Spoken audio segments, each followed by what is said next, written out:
Happy Tuesday, everybody. Welcome to Muscle Maven Radio. Thank you for being here. I'm your host, Ashley Van Houten. Today's episode is a fun one. I wouldn't say it if it wasn't. We talk about a subject that is pretty relevant, I think, to most fitness and wellness-oriented people. I'm imagining that you guys fall into that category. And the topic is really about tracking, interpreting, and using fitness data, fitness apps, fitness trackers, all of that stuff. But really, it actually ends up being much more of a conversation about mindset and mental health and learning to trust yourself over external sources of data, no matter how accurate that external data may be, which it turns out often isn't that accurate anyway. We'll get into that. But today I'm speaking with Nera and Paul Oneid. They are the founders of MetriLife, which is essentially a new take on an old way of wellness tracking. So remember back in the day when we used to just think about how we feel and base our food and our workouts and our plan for the day just around how we feel. We tend to do that a little bit less these days because we have all this technology to kind of tell us how we feel for us, right? But this is what MetriLife is. And this is an app, by the way. You can go to their website, but you can also just go straight to your app store and download this. It's essentially a comprehensive, multifaceted, really comprehensive wellness tracker that relies entirely on your input. So you have to do the work. You have to record and essentially journal every day about how you're feeling, about your sleep, your energy, your overall happiness, your libido, your workouts, all of that stuff. Every aspect of health, you need to put in the work and the time and the thought about how you actually feel. And the app essentially reflects back to you in a clear way what you're already telling yourself and allowing you to sort of understand the responses that your body has to the different things that you're doing, or maybe less good sleep or a harder workout or whatever you're doing. It can kind of reflect back to you how you feel so that you can make better choices, right? And this way, you aren't placing too much stock in what an HRV or a sleep tracker is telling you. These things can have pretty wide margins for error. And I'm not saying that none of those are useful or helpful. I'm just saying that instead, you want to focus on developing a habit of being introspective and mindful and writing stuff down so that you can actually see how you feel on a given day based on what you've been doing, and take that data into the future and adjust your behaviors. So, like I said, it's pretty simple, but it's pretty genius because most trackers are not doing it this way. And it's just a really great way to develop accountability without relying on external forces to guide your progress. And I think that's so important because one of the things that I preach a lot when I'm either dealing with clients or just kind of speaking to people in general who are looking to improve their life and really feel like they cannot do it without outside help.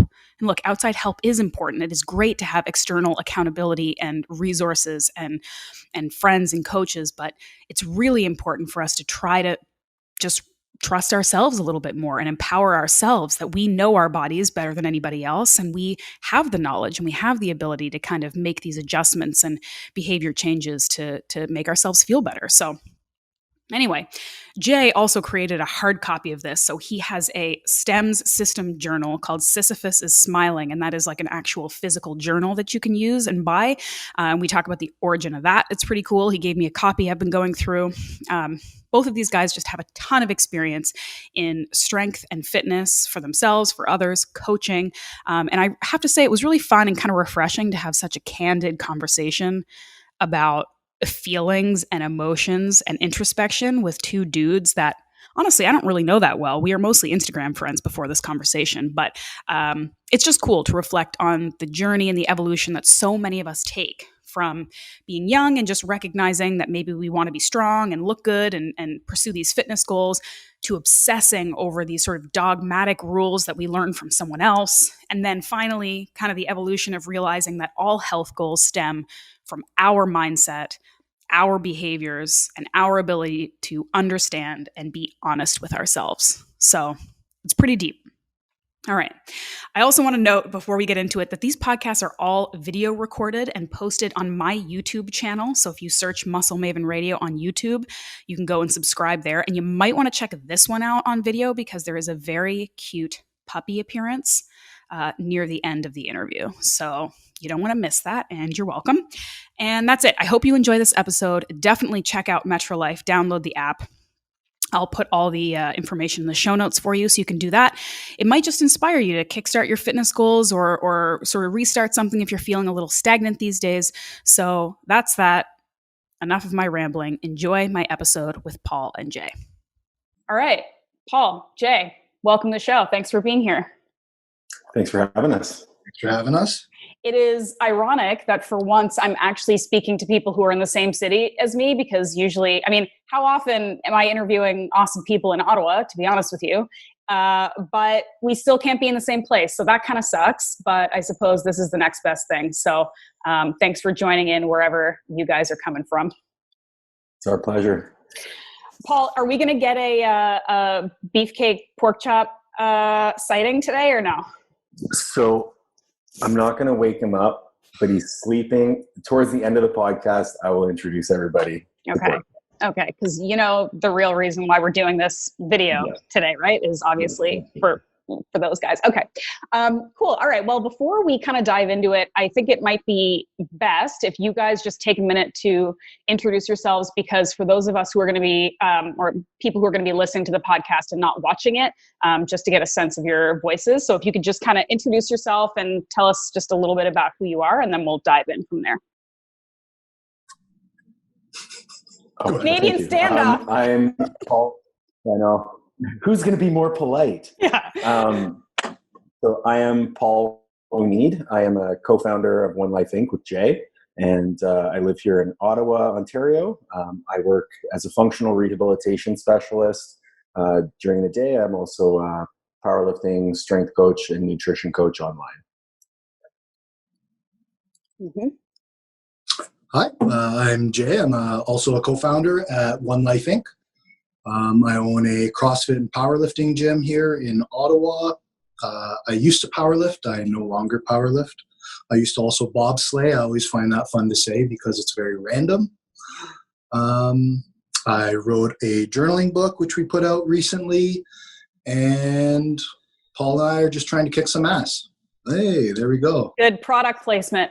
Also, I got to say, now that I have this, and I was going through it the other day, now it's like I have to be mindful and like focused and have intention. So thanks, Jay, for that, because now I actually have to do this. So appreciate it, but we'll see. Maybe it'll help. Anyway, okay, so I have lots of questions for both of you and your kind of personal stories, and I don't want to keep you all day. So maybe we'll just kind of go back and forth. But I guess, how did you guys connect and decide you wanted to start working together?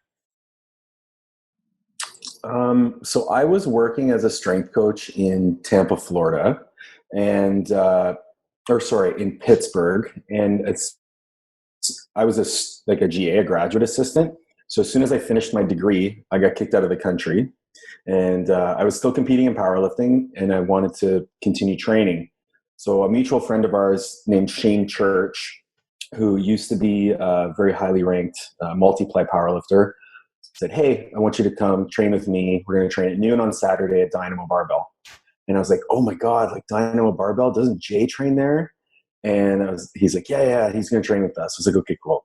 So I show up, and within like 5 minutes of being there, a friend of ours, Cade, is squatting like 675 for sets of 3. And Jay is listening to his headphones, eating the cord, swearing at himself, and puking out the door. As one does, yeah. And I was like, oh my God, these are my people. I need to be here. And the rest is history. And then, and the rest is history, at least on my part. But yeah, Jay's story is a little bit more analytical of how we started working together.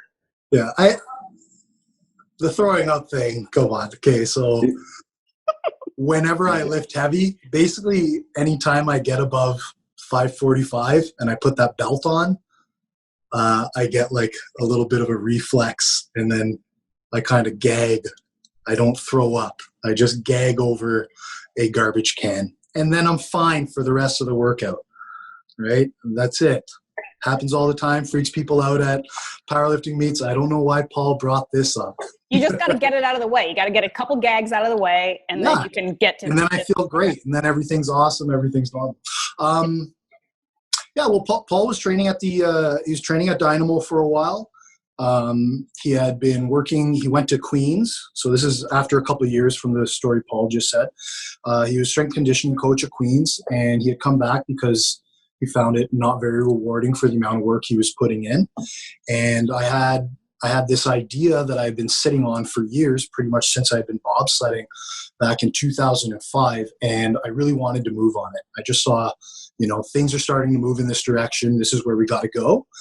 And I thought that given my strengths and weaknesses and Paul's strengths and weaknesses, we would make a good team, because there's certain things that I am very good at and certain things that I am just horrendous at.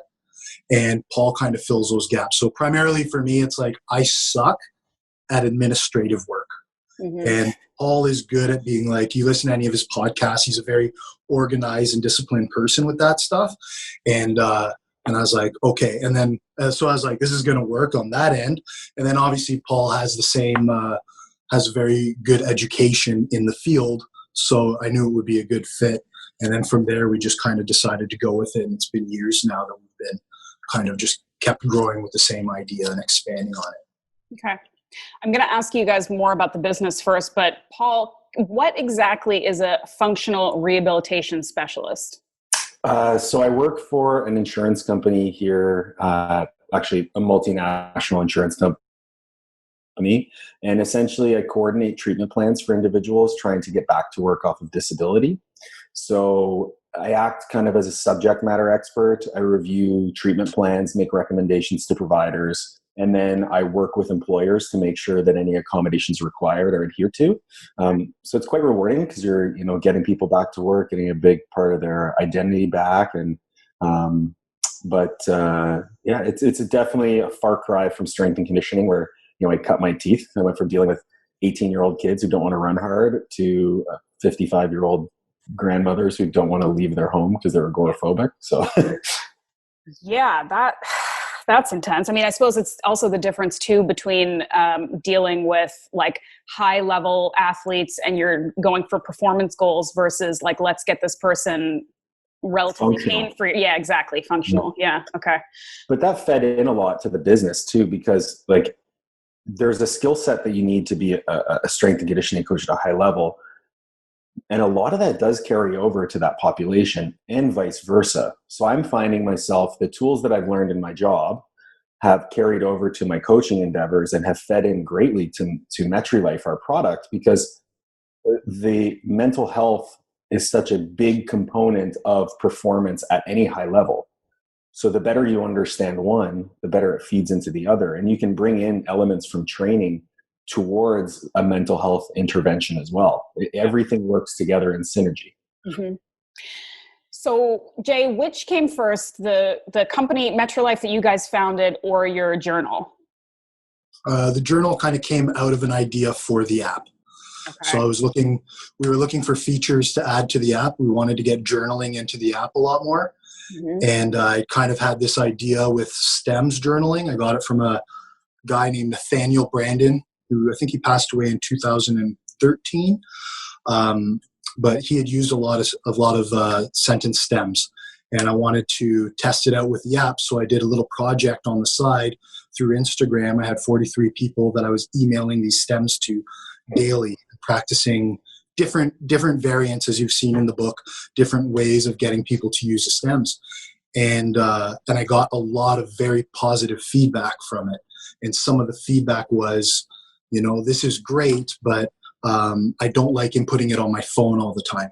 Yeah. Because one of the things I said was to do it on your phone, to finish your sentence completions on the phone. So a lot of the feedback was, put this in a book and I'll buy it. So from there, I was like, all right, I'll make a book for it. Okay. So I do want to talk about the journaling and tracking aspect of health and fitness a lot, actually, because it's something I want to dive into deeply as somebody who obviously has done it and played with it here and there and maybe has some trouble adhering to it long term, but we can get into that. But is journaling, and I don't mean tracking macros or tracking your reps, I mean journaling more from a introspective mental health point of view, is that something that both of you have have done yourself and been into for a while, or is this something you kind of came into more recently? And talk a little bit about that process, because there's a difference between liking to journal and creating entire companies around it. So obviously there's maybe something happened in your journey that showed you the importance of it. I think for me, it started journaling training. Like you talk, you do your training log and then how you felt in the training. And then I went through a bit of call it a personal transition about a year and a half ago. And I started journaling as a means to cope with it and to learn a little bit more about myself, my drivers, my motivations, and how I'm feeling. And it started off as just asking a few questions like, how was yesterday? What are you going to do today? What are you stressed about? How are you going to address those stressors? And what are you grateful for? So that's what I started journaling about. And that kind of fed into some elements that we did in the app. And in doing that in conjunction with using MetriLife, I feel like my growth through that process was exponential. And it wasn't until that point, that happened about 3 months before we launched the app. So I was demoing the app while going through this thing for me. Mm-hmm. So it was really, it hit me really hard that this is something that more people need to be doing. And journaling is something that I do every day, both in the app and, freehand as well. For your benefit, how much of it do you feel is the act of sitting down and taking that time for yourself every day versus going back through it maybe and like looking at what you've written over a period of time and checking in on sort of the past and the future of it? Like how much of it do you think the benefit is the doing it every day versus kind of taking a look at the bigger picture? So I very rarely will look back. Okay. For me, it's about taking the time for myself and really just taking a bit of an inventory. The only time I actually have ever gone and looked back at it, so I've been doing this for about 18 months. And the first time I did it was on March 25th when I got back to Ottawa from Calgary after getting divorced. It's the only time I ever looked back. Mm-hmm. Okay. So Jay, in developing this, Sisyphus, tell us a little bit about why that is part of the story of the journal that you put together. Well, that's a very long drawn out thing. Sisyphus' smiling is kind of like a system of thought. Because so many people talk about living consciously. Living consciously now is becoming like a fad phrase. Mindfulness is becoming a fad phrase. And I honestly haven't heard one person talk about it on a non-superficial level. It involves a lot more things than just, living consciously is not operating on a subconscious level, right? You have to be aware of all the different things that encompass behavior. So for example, behaviors could be physiological behaviors, it could be emotional behaviors, thoughts, and it can be actions. Your thoughts and your actions, you have direct control over. Your emotions and your physiology, you only have indirect control over. And these two things can affect your subconscious thought. And your subconscious thought is going to cause you to be reactive. So if you can always focus on being more aware, the more you can be aware of your emotions and your physiology, then the more you can help steer yourself towards consciousness, and the more you can help take that consciousness to respond rather than to react. Mm-hmm. And then the other side of consciousness is when people talk about consciousness, conscious of what? Like everyone says, that's what I'm saying when people say subconscious, don't just act on subconscious, because we've been hardwired through our environment, through so many years of our lives about what is, and then we have these subconscious operating systems. But if we want to be conscious, we have to be conscious towards something. So when people just say consciousness without taking into account their ideals, their preferences, so like their philosophical ethics, their psychological preferences, without taking those into account to your ideals, we have to live consciously towards that. So You can always be aware and not subconscious, but that's kind of like saying you're really good at aiming a gun, but you never know what you're aiming it at. You're just aiming it at random targets. But in life, our goal is to get somewhere. And you talk about like introspection. I don't journal a lot. I never have. I'm a highly introspective person. So I think there are two types of people. There are people who don't just stand there, do something. And then there are people who don't just do something, stand there, like be still. And I'm a be still person. So when things don't feel right, I stop and think. And I think that those people don't necessarily need to journal as much. Some of them do if they need a little bit of direction. But in this day and age, a lot of people have so much external stimulus that they do need some external thing in front of them to help them guide their thoughts. And that's what the journal is about, because so many people are functioning on this outside in kind of system that we're all locked in, that it's like revolutionary almost to be inside out now. That's a whole topic.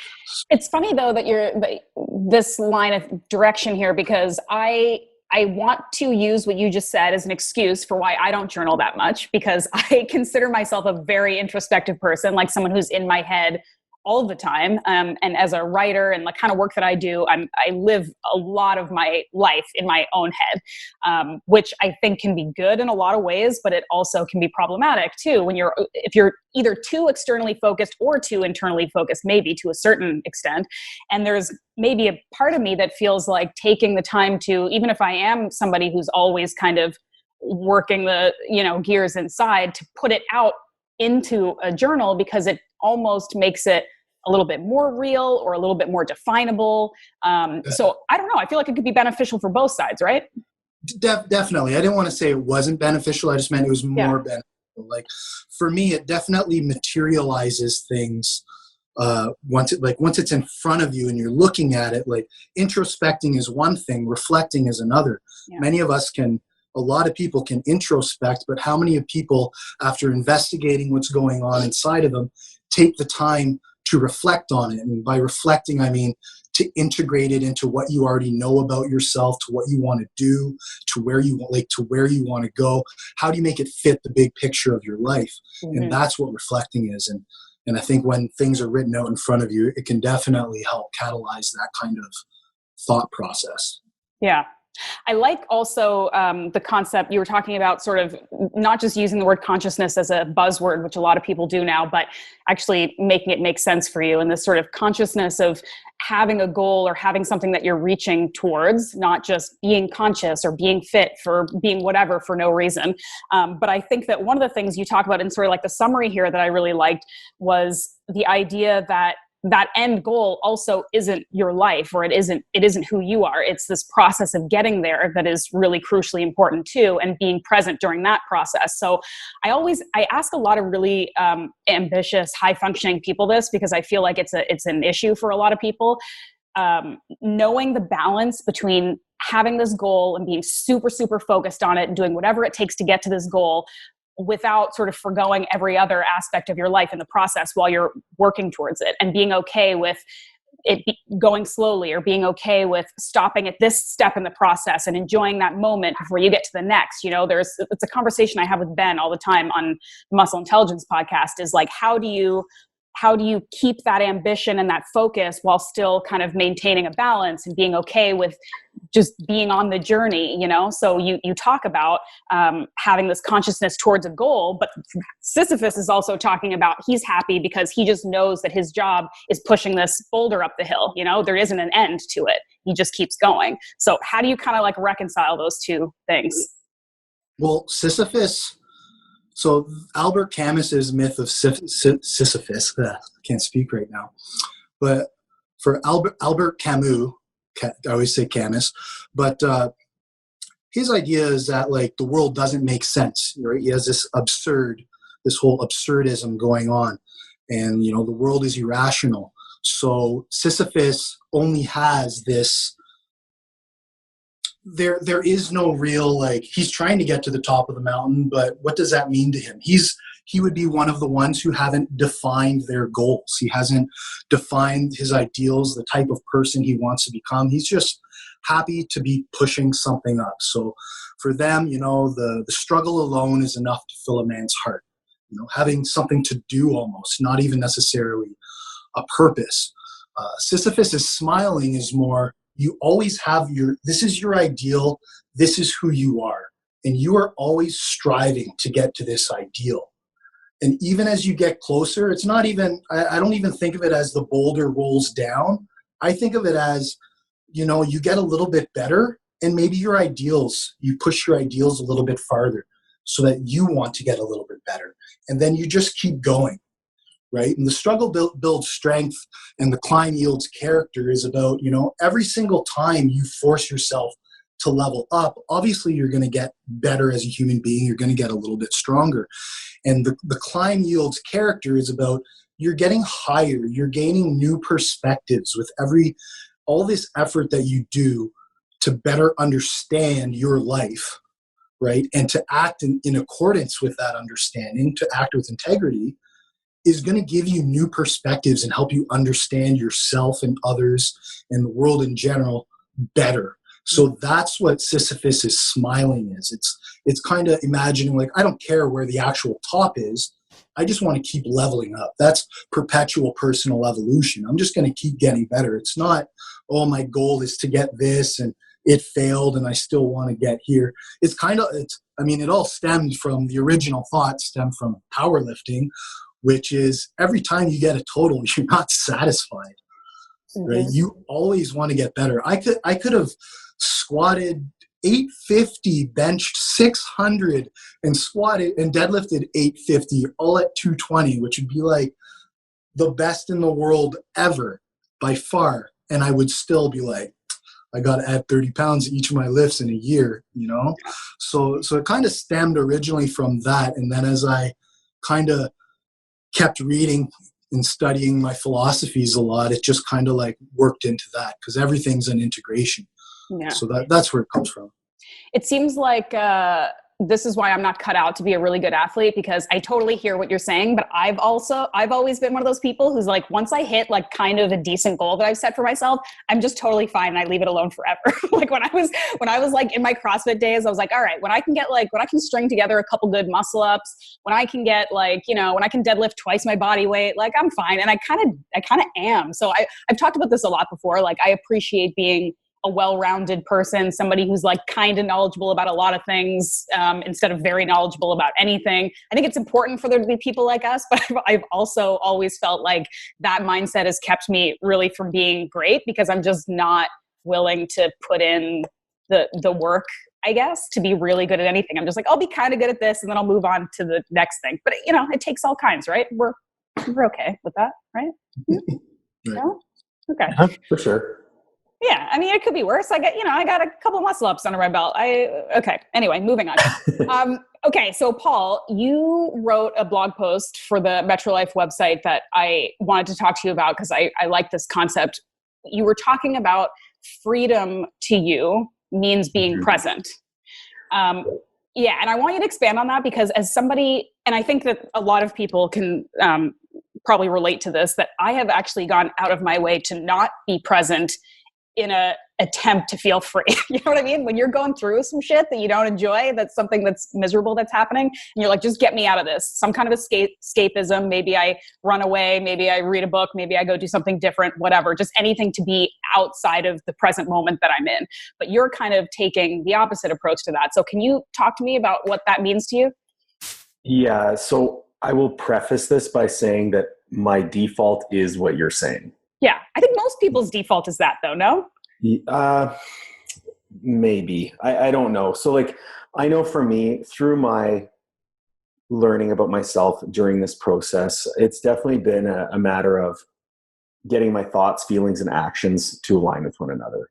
And right now, they don't. So being present in every moment, we talk about wanting to strive for an ideal. We talk about wanting to constantly build progress towards something, to be better people. But if you're not able to stop within each moment and appreciate it and be within it, then you don't get the benefits that you would when you get an achievement. It's like I completed a marathon, but I took the bus for half of it. So yeah. So for me,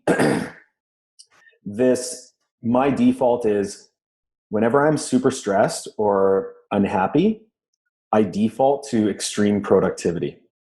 So I will literally work all day according to like some very fixed, rigid schedule. And because if I'm working and I'm busy, I don't have to think about my problems. But the reality is that those problems and that friction within your life is where all of your personal growth is going to be. So you need to take time to reflect. So for me, that's my journaling. That's my 30-minute walk at the Conroy pit with my dog. That's, the time that I've allotted for myself so that I can do, and I allot that time because I know that the rest of my day is quite regimented due to the expectations I've put onto my plate. I have a full-time job. I have a project, this app with Jay. I have coaching. Like I do have a lot of obligations. So in order for me to allow myself to be present in the things that I enjoy, I am extra disciplined in the things that I must do. Right now, that's working. So like it's functioning for me. I'm finding myself in the times that I do step away and allocate for myself, I am able to calm down and relax.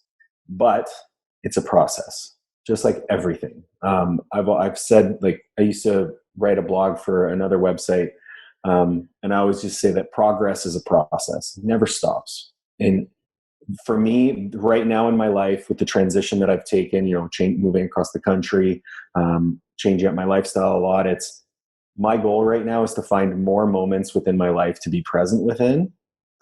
And, taking this approach, being present within a moment, that's freedom. And having the freedom to do that is something a lot of people don't allocate for themselves. And they end up 15 years down the line looking at themselves in the mirror and going like, who are you? Yeah. And I find myself in one of those moments right now. So that blog post was me letting people know that this is my process that I'm going through. Maybe you can learn something from it. Maybe you don't feel that it's appropriate. And not all people are wired the same way as me. Like when Jay and I have conversations, I can tell when his wheels are turning because he'll get quiet. And then I'm like, okay, I need to let him process. And then I know he's going to come back with something. Mm-hmm. Whereas for me, it's a bit of a weakness where I get information and I immediately have to act on it. So it's learning to just be present within this moment, evaluate, take your time, and then move forward with an appropriate path rather than just distracting yourself with work constantly. Mm-hmm. I think that it's a very valuable thing to consider and to sort of hammer home to people that it's okay to want to improve and still sort of be happy with who you are in the moment and respect and love yourself, even while recognizing that there are improvements that can be made and things that you can be doing to better yourself. But I think that that's a point of friction for a lot of people. And I speak from the perspective of a lot of women in the wellness world. And I've done some coaching so I'm speaking just from my experience, but I'd really like for you guys to touch on this too, because I think maybe we don't open up into the male psyche enough as far as this stuff goes. But I feel like a lot of people are trying to improve their life, whether that's how they look or what they can do in the gym, from a place of insecurity and fear and not feeling like you're good enough, right? And that's, again, a very universal feeling. Probably everybody feels that at some point. Ideally, we don't feel it a lot, but we do, right? And I think that there is a complete perspective change and change in the way you go about life when you look at improving yourself from the idea of this is fun. This is a journey. I'm making myself better. I'm going to take these things and make the people in my life happier and better as a result. This is a fun adventure rather than I have to do this or else I'm not good enough and I suck and I'm fat and I'm ugly and I'm weak and all of these things, right?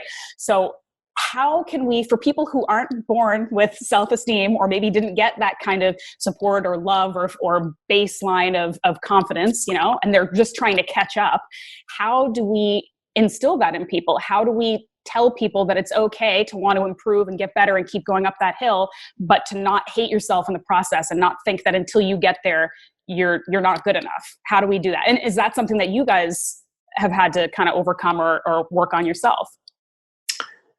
I definitely deal with that. So like me personally, like I grew up as a fat kid in high school, like Jay seen my childhood pictures. Like I was a big boy.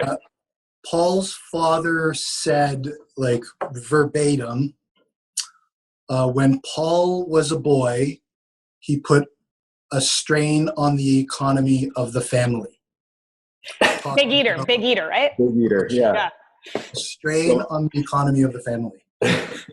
So my default is negative self-talk. And it was, I need to train and get big and strong so that I have this exterior armor to cover up this internal weakness. And that's shifted over time, but it's always going to be there. You know, you just learn to deal with it. But more recently, we need to reshape the thought process of, if I really do love myself, I'm going to want to improve it. I'm going to want to live the best life I can because I love myself. So, you know, the body positivity movement, and not to call attention to something that's completely ridiculous, but anyway, it shouldn't be, I'm healthy at this weight. It should be, I'm happy and I want my body to function as best that it can for the longest it can. And in order to do that, it's probably not the healthiest to be obese. Can you be healthy and obese? Acutely, yes, but we know that long-term, being obese does have negative health repercussions. So I don't have to hate myself, but I should want to live the best life that I can. And if that involves some hard work and a little bit of restriction in order to do that, well, I'm improving myself because I love myself. And that's the approach that I've taken, you know, with any of my more recent, like quote unquote transformations. Like, you know, I just lost 15 pounds, but it wasn't because, you know, I hate the way I look right now. It's because, no, I want to be able to move a little bit better. You know, I want to look better than Jay. So it didn't come from that negative place where previously it did. Mm-hmm. What about you, Jay? What do you think about that? For me, it's a little bit different. I don't think you get to love yourself without reason. I don't think love in general, whether you're loving anyone in your family, a friend, or yourself, it's not unconditional. Love is not unconditional. You must earn love. And if you don't love yourself, you have to ask yourself why, because that is one of the most important questions. Well, it is the most important question you will ever face, is if you don't love yourself, why don't you love yourself? What do you have to do? And I think it all starts with self-honesty and self-acceptance. We have to accept who we are. And a lot of people talk about, like, you know, fixed mindset, growth mindset. And the fixed mindset is obviously, you know, a very detrimental mindset to have. But the growth mindset is the number one thing that allows that is acceptance. It all starts with acceptance, and accepting who you are, and then understanding that you are trying to get somewhere better is the most important thing. And every time you do a little action, just a little step towards your ideal, which is simply integrity in action, it's just doing what you think you ought to do to be a better version of yourself. Every time you take a little step, that's a pat on the back. You're going to love yourself. Every step you take is building love for yourself. That's what self-esteem is to me. To me, self-esteem is the gap between your ideals and who you know you are, right? And then the boulder is kind of like the reflection of who you are. You're just trying to keep pushing that up. The extreme is like over here. These are people with extreme insecurities. These are narcissists, you know, people with these big gaps who anger if you threaten the reflection or their ideals. But if you really want to just build your own self-esteem and your self-love, the way you show yourself that you are worthy of loving is acting in accordance with the type of person you say you want to be. And that's kind of something that's always been, I don't know, maybe I'm fortunate. I have a grandmother who is very, very hardcore in personal development. Like when I was little, she'd take me to like Mind of the Millionaire. She gave me Tony Robbins books. I've been reading Tony Robbins since I was like 15. So stuff like that is kind of worked into my brain. I'm very fortunate for that. And that's really all it comes down to me is self-acceptance. Is you have to have the power, the strength to say, you know what? I don't know if I'm allowed to swear. You can swear. Go ahead. Yeah. But like, you know what? I fucked up. I'm a shitty person right now. I am a piece of shit, but I can't do it. I can't change it. All I can do is learn right now, and I'm going to learn something. And how do I get better? How do I make sure that this doesn't happen again? How do I not make this decision again? How do I make people trust me or have faith in me? How do I demonstrate that, you know, I'm changing? Whatever, like whatever you need to do to show yourself, you just have to do it. And then you just have to keep getting closer. And then it's just that constant Sisyphus is smiling cycle of trying to improve yourself. And that's it. Like people, I feel like someone reading Sisyphus is smiling might think that a person like me who's preaching perpetual personal evolution thinks that he's perfect. But it's like, no friggin' way. It's just, I'm striving, I'm trying. And that's all that matters to anyone, because obviously no one's ever going to be perfect, especially if their ideals, what they're striving for, they keep pushing their own boundaries. So sorry, I went a long time, but it all starts. No, I like that. Yeah, that's I think actually a really interesting way of looking at it that I never kind of considered, is the idea that you should earn love, and you should earn love from yourself first. You know, if you feel worthless, and look, there are a lot of external factors that can affect people's self-esteem and sense of self-worth, and like we can't ignore that completely, but ultimately at the end of the day, it's up to you to decide how you feel about yourself and how you want to move about the world. So if you got a shitty lot in life, what else can you do but try to, you know, improve it internally with yourself first? There's really nothing else. And I think one of the things I kind of kept thinking about when I was reading this book, and I'm sure you guys can speak to this if it's something that you resonate with as well, but there is sort of some kind of feelings of like Stoic philosophy in this too, right? Like this concept that like there are things in life that you can't control. There are things in life that you absolutely can control. And then there's like a couple like things sort of nebulous in the middle that you have some control over and not, and how to prioritize things based on that knowledge, right? Because I think so many of us spend so much time worrying about what other people think, or how I'm going to stack up next to this person, or how it's going to look in the outside world, or all of these things that we literally cannot control. We can't control how other people react to us. We can't control how other people perform next to us. All we can do is control what we do, the decisions we make, and the way that we feel and move about the world. So is that something that you guys, I mean, I know it's very hot these days to like be into Seneca and Marcus Aurelius and stuff, but is that stuff that you kind of resonate with too?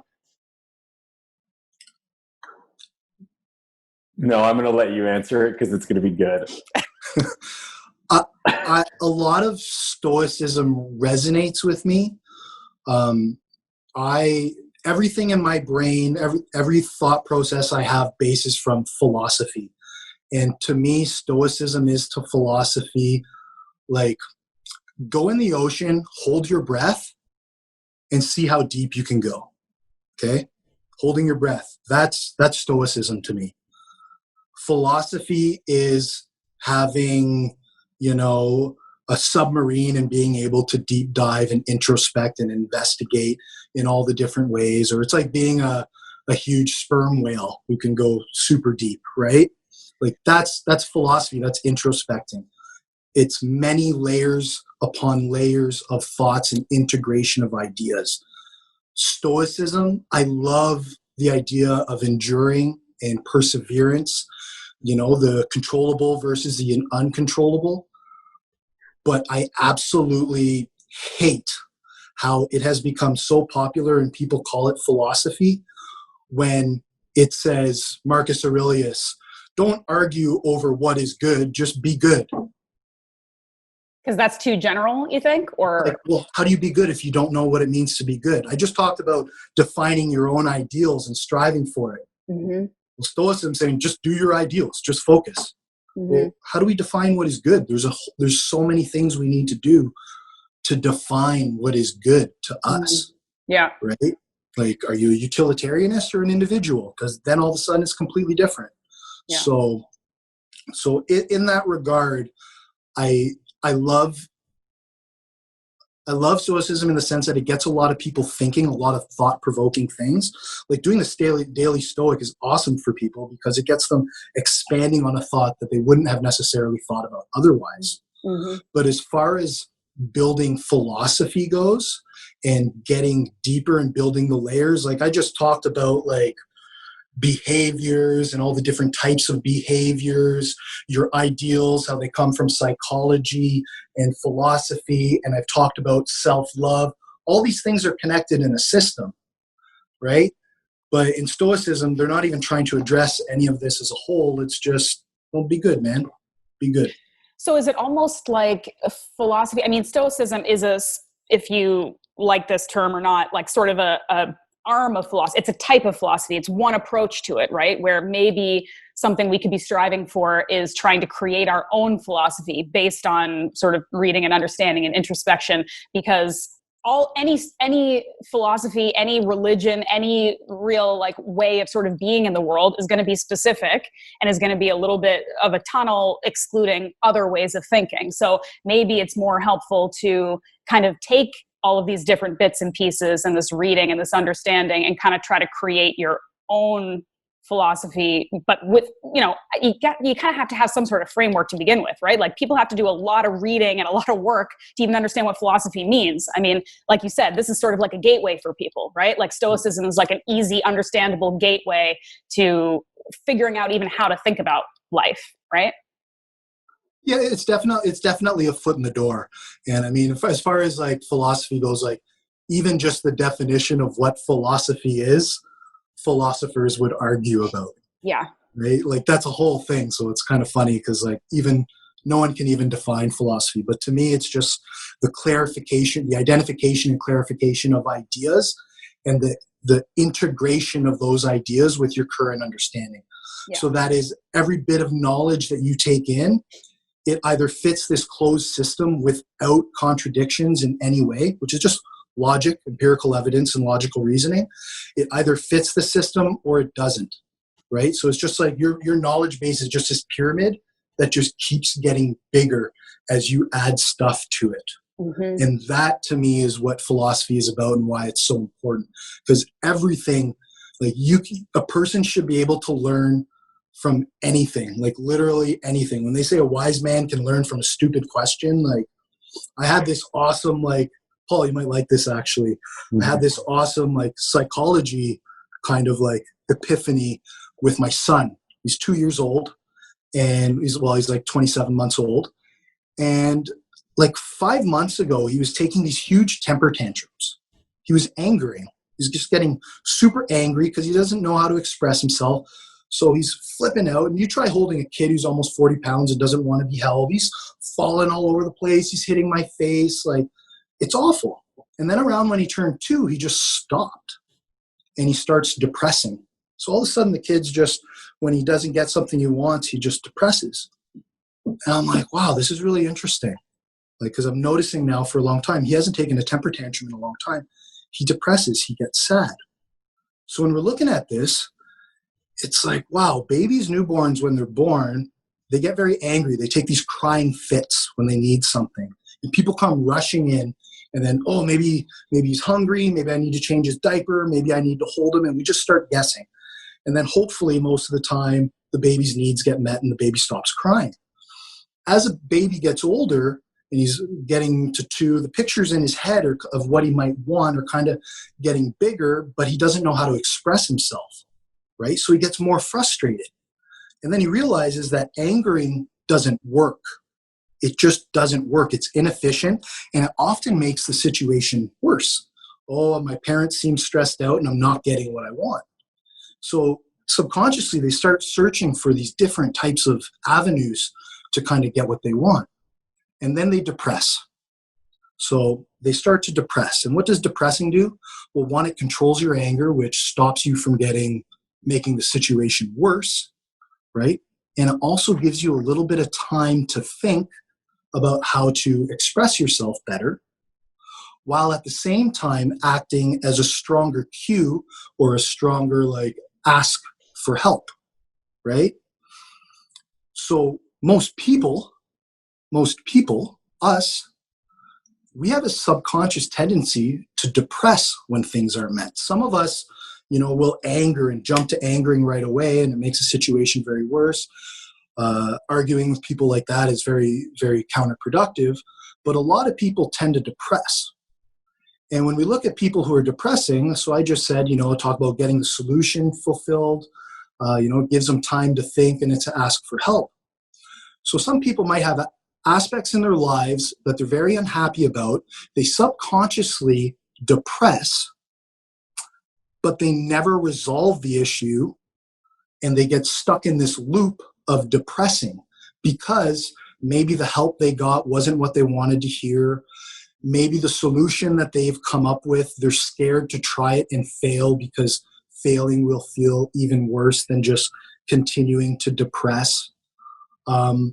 Or maybe acting on it is like acting to solve the situation is going to cause pain in another area of life. But what I'm getting at is it is a subconscious action to depress. And I'm not saying depression like DSM, definition of depression. I'm just saying we depress subconsciously, and we learned it as a child. And it is an action that if we don't break the cycle, we can easily continue to stay in. And that's why, some people, when you say get help, right? It's like, well, get the help. You're in this loop. And people don't recognize that loop. But having looked at my son, I saw it clearly. It was like an epiphany. I'm like, this is so cool. That's where it starts. So now when I think of people that I know who are constantly depressing and kind of that Debbie Downer, it's like these people need to learn this movement pattern that we learn very young, because once it's in us, it just gets stronger and stronger and stronger in our habit, in our behavior scripts. This actually brings up a really interesting question, though, about behavior change and habit breaking and habit forming, because you talked about, kids will throw tantrums and they'll get what they want, maybe because their parents are like, I don't want a scene, let's just give you whatever you want. We do that as adults too. We have these kind of negative behaviors that feed us something, right? Or we wouldn't do it. So whether we're, just on Instagram constantly and getting those dopamine hits from those likes, or maybe we're eating in a way that's not healthy, but it makes us look a certain way that makes us feel good. And all of these things that are habits that we might consciously say, yeah, I know, I can't do this. I can't keep living off 1,000 calories a day, or I can't keep just being on Instagram 10 hours a day for attention and all of these things, but they're still doing something for us, right? So it's this weird balance where we know this behavior probably isn't optimal or ideal for our mental health or our health, and it's not great moving forward, and we kind of know we need to change it, but it's giving us this instant gratification that makes it really, really hard to stop, right? So how do we fix that? But really, I think some of this goes back to the mindfulness and the daily sort of taking note of how we feel and being really real with ourselves, and is this really serving me, and how much is it, and whatever. But how do we overcome some of these sort of negative behaviors that are really, as you kind of mentioned, quite childlike, that we still have carried through into adulthood because it still works? Maybe being an aggressive asshole and being rude to everybody has worked for somebody forever because it makes people do what they want. Or maybe, you know what I mean? I could go on in lots of different examples, but how do we fix habits that have, even if they're shitty, have served us? I think you hit a big point. They're serving us, right? So it's filling a need that maybe consciously we didn't know that we had.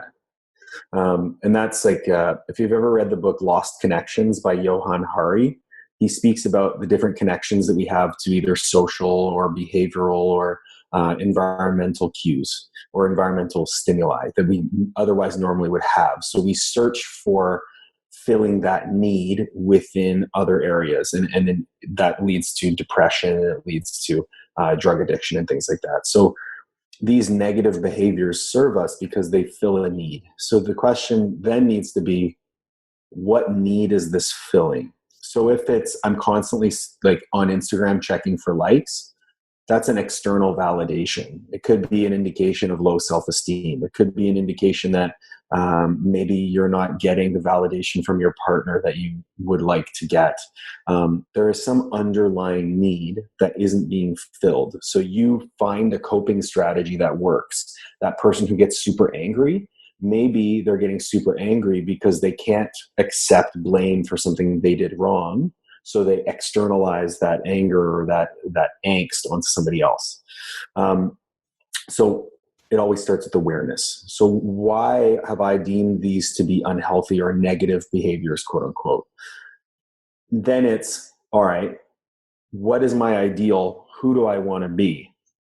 And then it comes, then a great book, Atomic Habits by James Clear. He speaks about you form, it's an amazing book. He talks about your behaviors should mimic the person you want to be.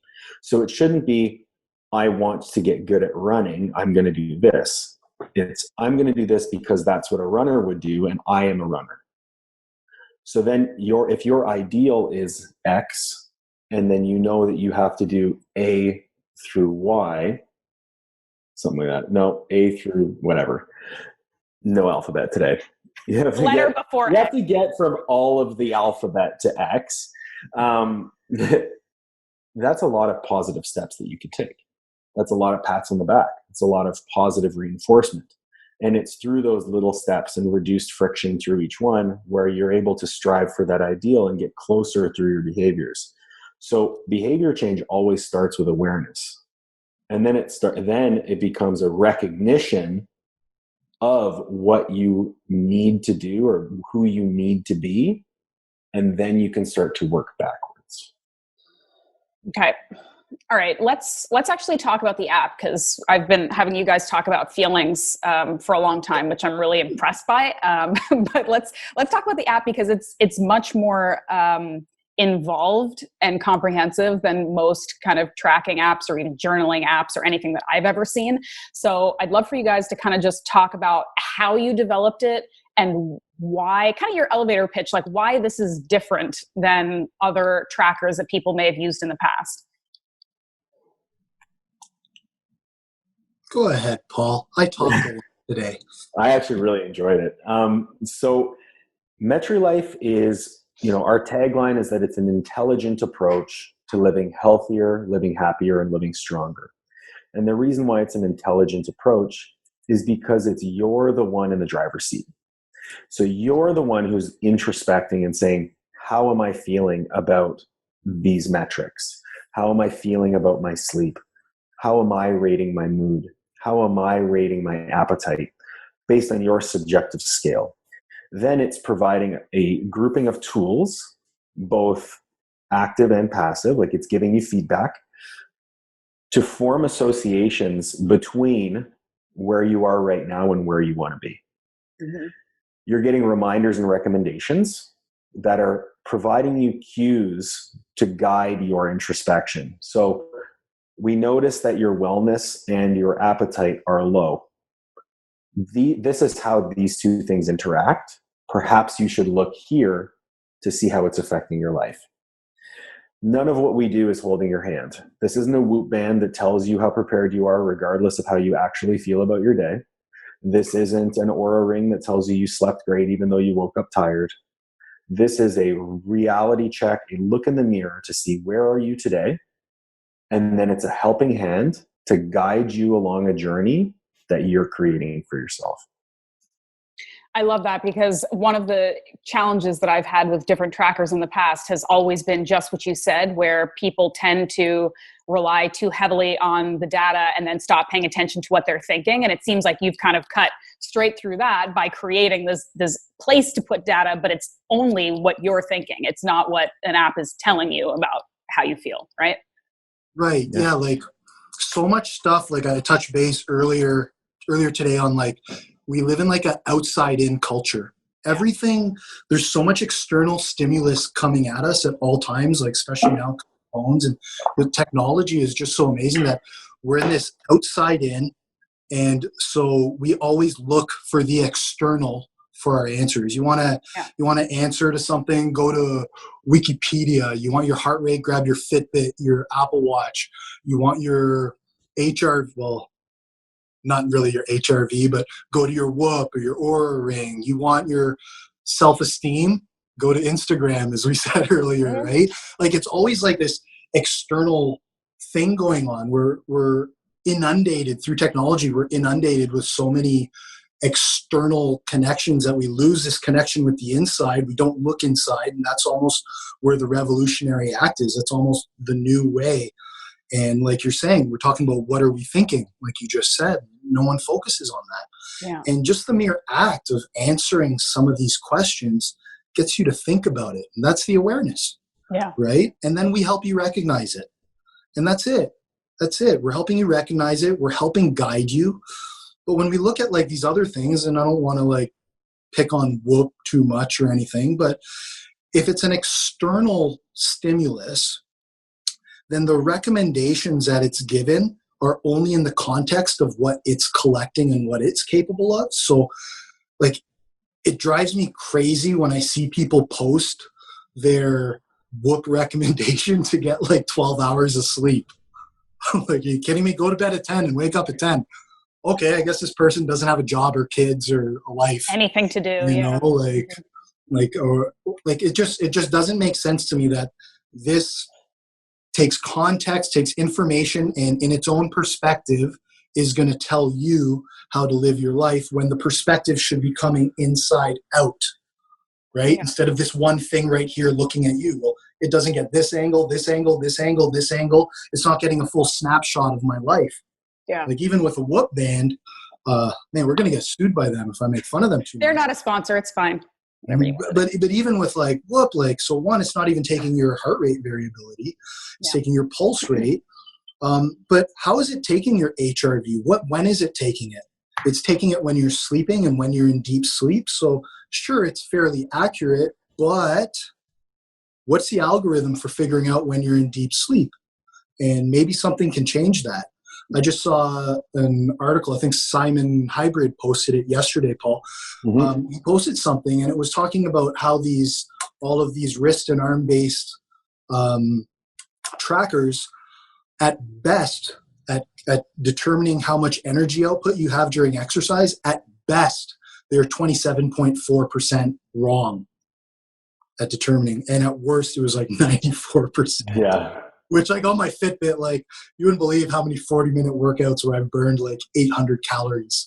I'm like, whoa, champ, I can go eat a pizza. Yeah, that must be nice. You're pretty fat, though. Yeah. Okay, so but all this to say is you've actually answered like one hardball question that I was going to ask you. Not really hardball, but one of the things that I was going to talk to you guys about with regards to your app is this concept, because I'm always skeptical of these things, Whoop, Oura Ring, everything, because I do think that people tend to, again, rely too heavily on what this external data is telling them rather than what they're thinking. And if you guys ever read that book, Unplugged, Brian McKenzie and Andy Galpin, it's all about the concept of using these things as tools, but not to replace your own feelings and ability to kind of check in with your body. And so my question was going to be, like, I'm somebody who uses tracking devices or technology for like a specific means to an end, or if I'm training for something specifically, or if I'm trying to just get this one kind of snapshot of information. I don't tend to be somebody who can kind of just keep it up indefinitely, because I just prefer to really be aware of my body and its signals and what it's telling me, right? But I think that, and so I was going to ask you, like, all right, well, is this something that people should use in perpetuity? Like, is it something that, when should we know when we should be tracking things strictly, or when can we ease back? But I think that what's genius is you guys have kind of cut that whole part of it out, because this technology is not telling you what to do. It's you telling yourself. It's you checking in with yourself and putting in this information so that you can, in a more kind of comprehensive way, actually give yourself feedback, which is really, I think, pretty unique. Yeah, so like I treat it like I treat like counting my macros. Like, there are periods of the year where I don't track. I eat more intuitively, and like right now I'm tracking very strictly. But with MetriLife, it is, if you wanted to use it in perpetuity, which I did for about I think 9 or 10 months, like consistently every single day. It was every day I'm checking in. It's a check-in with myself. How am I doing? And over time you get into a good groove, and maybe you take a couple of days off or take a couple of weeks off, and then you go back and see where you're at.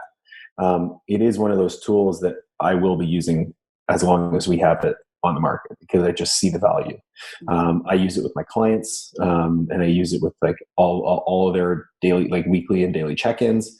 And it helps as a coach, it helps me personalize my approach with each one of them, because it gives me that 22 hours outside the weight room.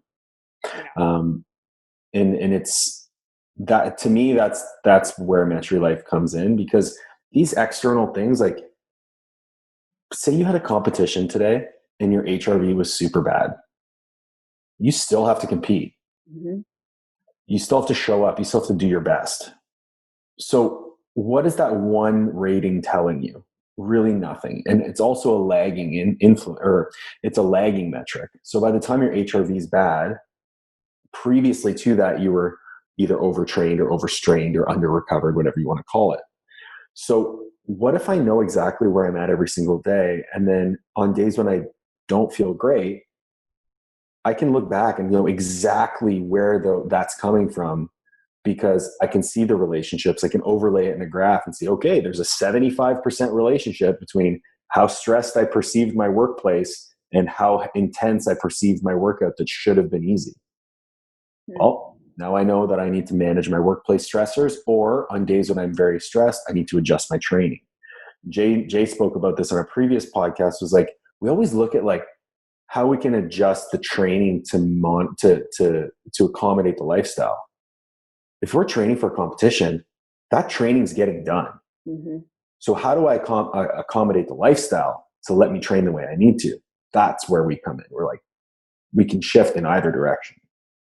What has there been anything surprising or interesting that you have learned about human behavior or wellness and people's approach to wellness through developing this app and getting feedback from people? Like, has there been anything, either people just giving you feedback or anything you've kind of just learned through the process that has been surprising to you? You have one on the top of your head. I know you do. Oh, I was going to bring up the person who pissed me off, but I don't. I'd love to hear that. No, I'd love to hear that. I'd love to. Be diplomatic, please. Okay, I'll be diplomatic.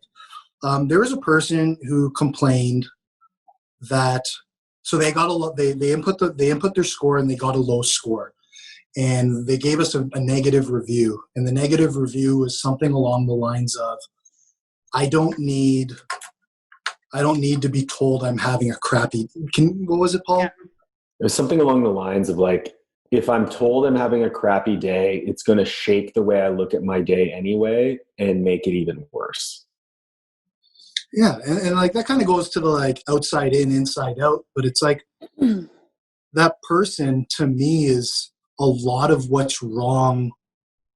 I don't want to say what's wrong, but it is what causes people to get in these depressive loops that I'm talking about, because the entire purpose of the app is you are inputting the metrics. It's going from inside out, and it's helping you reflect and see like the awareness, the recognition.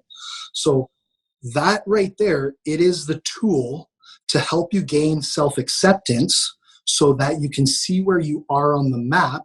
And knowing where you want to go, you can look at all of the metrics that cause you to have this low score, and then you can be proactive and you can try and change your life.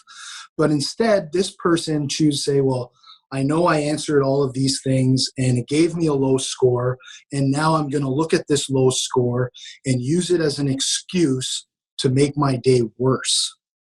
And I was like, that's so backwards. Like, sounds like they have some work to do, some personal work to do. Yeah. So it's just like no, like you're the exact person who needs to use the app. Mm-hmm. You just need to change your attitude. And I don't know, I can't change your attitude, but like somewhere along the lines, you're going to have to take some agency for your own life. Yeah. And Yeah.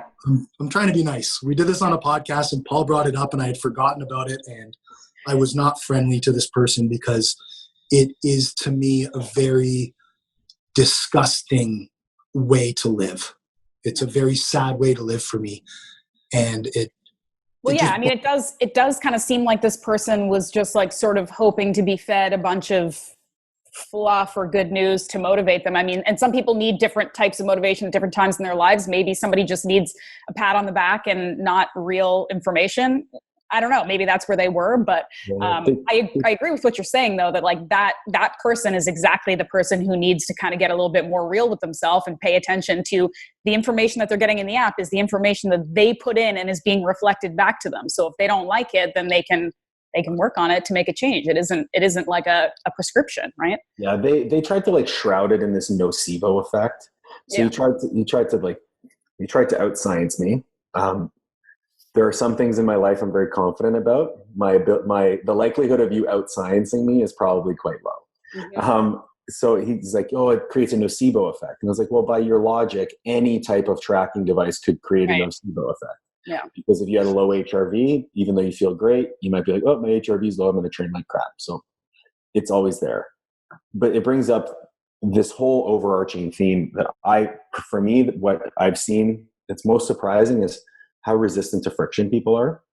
And like just a simple act of picking up your phone, you do it like hundreds of times a day. Mm-hmm. And when I use I use MetriLife throughout the day. So I use it about 3 times a day. I'll do my journals in the morning.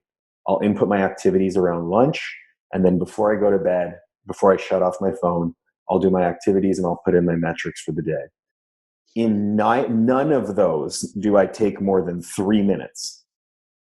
And I'm inputting 9 different metric packs, all of the journals that go along with them. So 9 total minutes throughout the day spread evenly. If you look at your phone, you spend 4 hours on Instagram, dude. Mm-hmm. And you can't allocate 4 minutes of that time to making yourself a better person. Yeah. That's the problem. Some people just aren't ready. And I mean, yeah. And I got to ask you, like, you guys run in some pretty masculine, meathead circles, right? You've got sort of some powerlifting and some CrossFit and like all kind of peripherally people who are following you guys. We just spent a lot of time talking about feelings and introspection and self-love and things that perhaps a decade ago, none of us would have been comfortable talking about in like a public forum. I don't know. I'm not speaking for you. I'm just saying that I think that there's probably a little bit of like self-evolution and wisdom and maturity that comes with being able to kind of look at our lives a little bit more holistically and talking about the mental health aspect rather than just like get some and eat properly and like get strong, right? What you've got to have like a pretty good following of like younger men and women who maybe tried out this app and are like, why do I have to write so much about like how I'm feeling today? Like this is fucking weird. Like I just want to put in my macros and my reps and talk about how I felt about my workout today. Like are you not getting any kind of feedback from people who are just like, this isn't what I expected? And maybe they're enjoying it or maybe they're not. Like, is that something that's coming back to you from some of the more kind of meathead community or no? No, that's impressive. That's great. I mean, I'm just like putting out some negativity into the world for no reason. But no. The majority of the people who grab the app or who download the app are pretty aware before they get into the app that this isn't something different. A training app. Even though it originally evolved from that, we were originally going to call it Regulate, and it was an auto-regulation app for training, for auto-regulating your training. Yeah. And then we just kind of kept adding ideas to it. And they're like, wow, like there's a lot more to this than what we originally had in mind. Yeah. Yeah. Go ahead. So, sorry. I was just going to say, like, those people who do follow us know that, it goes a little bit deeper than just training. Like if you look at my Instagram, yeah, it's a lot of me lifting weights and a lot of puppies. But if you follow any of the stuff that I've written, there's a lot more going on there. And that's something that I've only recently started to share. And I'll be honest, like, as you mentioned, I wouldn't have shared a lot of what I've been going through 3-4 years ago. But I think it really needs to be it needs to be told, and not from a, hey, look at me, my life is hard, because let's be honest, I'm still like, even through this, I'm still employed, I'm still running a business, and like my life is not that hard, but we all have hardships. And I wrote a blog recently, like, it's okay to not be okay, but it's not okay to stay that way. And I think the more open we are about talking and being like, hey, I might have big muscles, I might be really strong, but there's some times that I don't feel great. And if I'm comfortable to say that, then you should be too. But I'm also comfortable enough to say, I'm taking all of these steps to get me from, I'm acknowledging that I'm not feeling well. And then I'm taking all of these steps to move forward and get out of that spot. So let's all be open about it. And then let's work with each other and fuel from each other to say, hey, I'm working hard too. I'm moving out of this spot too. I'm not comfortable staying here because I'm better than that. And I love myself, and I'm going to move that forward. And yeah, if you follow us and you know where we're coming from with this, you're picking up this app knowing that it's not just swipe right, swipe left, good, bad, agree, disagree. Yeah. Okay.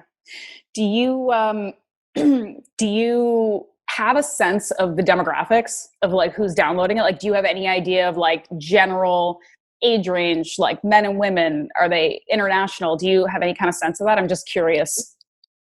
The age range is like the exact same as our Instagram age range. So that like, it's like 19 to 35 ish. But we actually have more women than men. Cool. I mean, that doesn't really surprise me because we're two guys. Yeah, but it doesn't surprise me in terms of women tend to be a little bit quicker to get to that sort of like, let's explore how we feel and write it down kind of thing than men are, I think, generally. Yeah, true.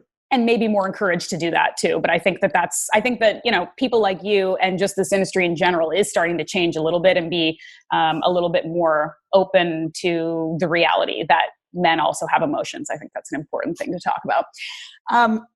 Paul, talk about your, I just want to switch up again, your like Get Shredded program right now. What are you eating? Like, what are you doing? Are you doing like typical sort of like no fat, high protein sort of situation? What's going on?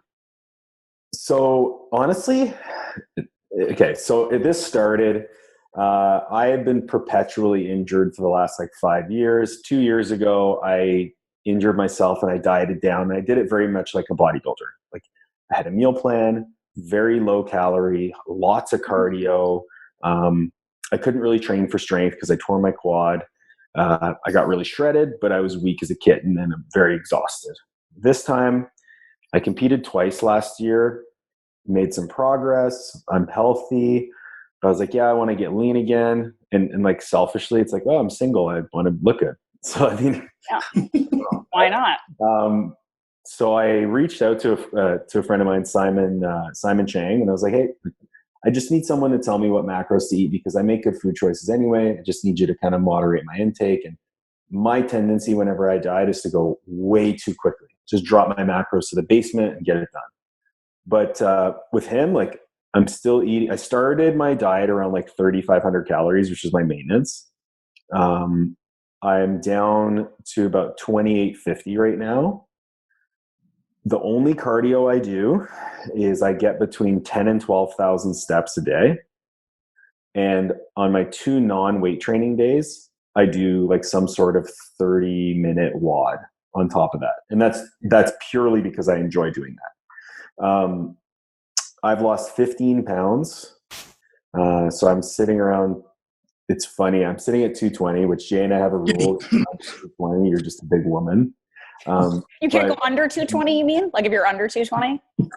Yeah. So my goal is to get under, like I'll probably end up around like 215-ish. Okay. I think based on how things are right now. But I'm basically just going to diet until my training starts to suffer. But I have literally had no bad training sessions since. Like I'm still getting stronger, still hitting all my numbers. And I think it's because I've taken such a gradual approach. In terms of my macros, I eat a little bit higher protein right now. So I'm 220 pounds. I eat around 265 grams of protein. Carbs are around 300 and fats are closer to like 60. So much more of a carbohydrate heavy diet. I have a bit of a digestive thing, so I can't eat more than 75 grams of fat regardless. So I just have to do that, but I'm sure I would just be just as effective if I was eating more fat and less carbs. You're under 220, just a large woman thing reminds me of a Ron Swanson quote from Parks and Rec, where I think he said like, any dog under 40 pounds is a cat, and cats are useless. So I feel like I've actually used that line to describe like men under 200 pounds, but I don't want to alienate anyone here, but I do like that. Like, we also have a rule that as a male, you should be able to put your spouse's best squat over your head. Best squat over your, okay. That's legit. Yep. That's good. My ex-wife could squat 265 pounds, so I had to be able to put 265 pounds over my head. My criteria is even lower, but I'm coming from like, I think you guys don't always understand that like the average woman has like, because I come from a kind of like masculine testosterone fueled environment too, where like I deal with a lot of like very kind of traditional manly men, my husband and sort of the world that I walk in. And I have girlfriends who like prefer to have a boyfriend that like they can actually share clothes with. And so my criteria has always been like, if the dude can fit into my jeans, like this is not gonna work for me. But listen, it takes all kinds. Everyone is great and whatever, that's fine. Okay.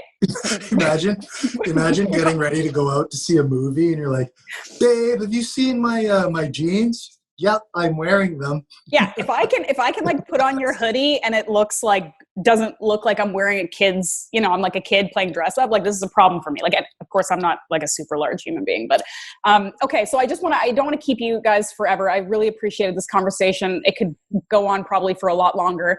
But are the dogs coming? Oh, we got to switch. Okay, there we go.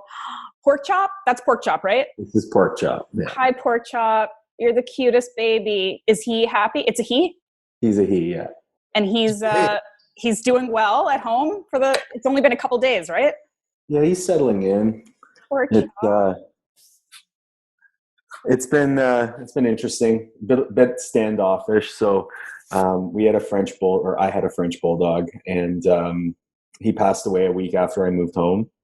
And then our other bulldog was like super distraught, and so I brought Pork Chop home about 8 weeks after that, or 6 weeks after that, and they were a bit standoffish, and Beefcake didn't really know what to do with them, but now they're playing and it's fun. Yeah, you have some real grade A dog names too, because Beefcake, I mean, that's my own nickname for myself, but it's also a very good dog name. So yeah, for sure. Okay, so just before we kind of wrap things up, we're still, I don't know when this is going to go live, but we're still sort of dealing with this quarantine COVID situation. We don't need to go down a rabbit hole talking about that. It's kind of been done to death. But you guys both seem, based on your social media, you both seem like you have pretty decent workout, like exercise setups, like gyms, and you've got squat racks and stuff like that.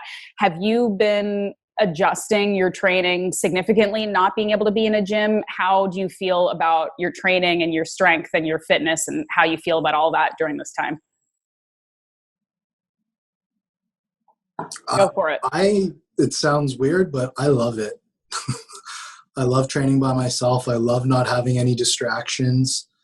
I'm having 40-minute to 60-minute workouts where I'm actually, because like when I would train in my gym, people would ask me questions. People would want to talk. A CrossFitter might have an injury they want to go over. Powerlifter might want to go over some programming or spot a set, watch a set. And then now I can do everything on a clock.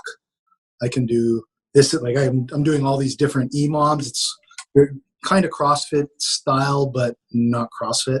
Mm-hmm. And I'm just getting a lot more. The workouts are just much more efficient. I'm getting a lot more done. I'm holding more glycogen. I feel great. I'm actually kind of planning on keeping a home gym going. Nice. Yeah, I'm pretty much able to do everything I would normally do, but like Jay, like I do enjoy training by myself. The only challenge for me is I do have a bit of an extroverted tendency, so I do like some social in my life. And working from home, I don't get that from work. Yeah. So I do miss the social aspect of the gym to a certain extent, but I mean, my training economy is way up. Like way less rest between sets, more compound movements because you don't have a full set of dumbbells, stuff like that. And I definitely notice just a more like a more conscious approach to my training because I don't have that distraction. I'm in the workout. As soon as I start the training session, I'm in it. And it's really, really been great.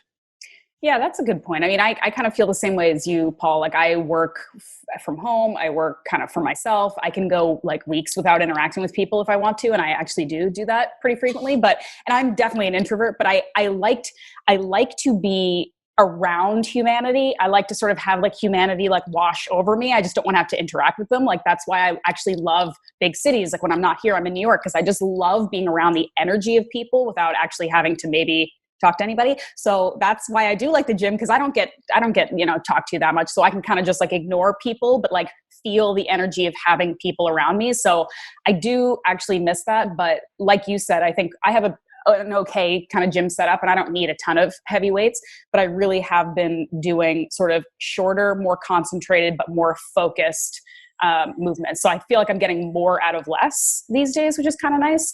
And, we were talking, Jay, offline about what some of these like Globo gyms and what the future of gyms is going to be. And I think that's still sort of yet to be seen, but I guess it's good that we're developing some coping mechanisms in case gyms never really go back to exactly the way we used to have them, right? It's going to be interesting for sure. Yeah. So MetriLife, you were giving that away for free for a bit, right? During quarantine, what's going on there? We still are. So Jay put together this amazing resource that was essentially like the core functionality of MetriLife, but on a worksheet. And it came with an article called Behaviors to Monitor and Practice. It was very detailed and it was really well received. And from there, we were like, you know what? We need to do something more. So originally MetriLife was a subscription-based service only. So we said, we feel like this tool is something that every person needs during this time. Everyone is struggling with money right now. We can do this. We can invest the money and the capital to make it free, and we can help more people. And that's been true to our mission statement. Like when Jay and I started this company, it was, how do we provide a tool that can help people? Well, COVID provided a unique opportunity to really test us in that and say, we're going to really do what we can to help people. And so it's going to be free. The core functionality of the app is going to be free. Still have the option to upgrade to the premium service, which has a few more features. Yeah. But yeah, that's been also really well received. So it's pretty cool to see so many people jump on it, and the positive feedback has been great. There's more reviews in the App Store. There's more visits to the website, more blog views, and more people are seeing what we're doing, and hopefully it catches on. Is there anything else that you guys are working on in terms of, you said sort of there's some kind of premium aspects that you can unlock and there's, stuff that's sort of growing as you go. Is there anything else that's sort of coming that you can tell us about, or anything that you're working on, or is it kind of just business as usual, getting the word out there about the app? We could tell you, but we would have to. Okay. All right. Well, you can tell me offline. But you are working on things. Yeah, we're working on something. Okay. Yeah, there are always things in the queue to keep improving it and moving it forward. So that's never something that was like, it's perpetual evolution on the app. Like it. Yeah, but right now our main goal is just to keep getting it in more and more people's hands, and then we kind of see, like, let's say we have 10 different things in the queue that we want to do. We got to kind of let our users help us dictate which ones we should go through, because maybe Paul and I want to do this, but we figure out our users want to do this one here. So we got to kind of listen to our users and see what they're hoping for. Cool. Absolutely. Jay, Paul, Pork Chop, Beefcake, thank you. Those are both your nicknames too. No, thank you very much for your time. I appreciate it. This has been super useful and enlightening for me, and it's going to make me get back onto it, because when you first sent me MetriLife, I was all over it, and now I got to get back into it and start paying attention to my life again. So I know I'm terrible, right? No, it's never too late. It's never too late for me and anyone else. So no, I really appreciate the work that you guys are doing. It's an immense amount of effort that goes into these things. So you're doing really important work for people, and I appreciate it. So thank you for your time, and maybe we'll do this again sometime after I've leveled up a couple points using the app every day. I'd love that. Thank you. Cool. Thank you. Take care, guys. All right, that's it for today. I hope you enjoyed it. And if you did, please pay it forward by leaving me an iTunes review so that I can climb my way to the top of the rankings and enjoy Joe Rogan levels of success. Or more realistically, just me, but slightly better levels of success. I'd be happy with that too. Please share this episode and the MetriLife app with someone who could benefit, because really the greatest joy I get from this podcast, the reason why I do it, is having people tell me that they learned something that improved their life. That's literally what this is about. So if you can help me do that, I would be very grateful. And speaking of life improvement, thanks again to Bubs Naturals, one of my favorite companies, period, for sponsoring the show and just being a huge supporter of me and my gains. Use the code MuscleMaven. Go to bubsnaturals.com. You'll get a solid 20% off of their extremely high quality collagen and MCT powder. And if you have any questions at all about the products, don't hesitate to reach out to me and I'll do my best to answer. And as a reminder, you can reach out to me on Instagram at the Muscle Maven. You can sign up for my newsletter, my weekly newsletter. I won't send you any more than that, at ashleyvanhouten.com. Or you can send me a direct email at ashleyvanhouten@gmail.com. And let's chat. I'm down. All right. Thanks, guys. Check in next Tuesday for the next episode of Muscle Maven Radio.